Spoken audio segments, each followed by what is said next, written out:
सबक नंबर 21। बकरी का बच्चा। बकरी के बच्चे को मेमना कहते हैं। नीलो के पास एक मेमना है।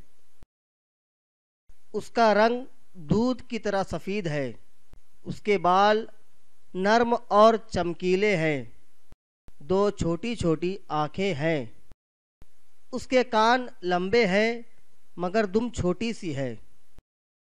नीलो ने बड़े प्यार से उसका नाम सितारा रखा है।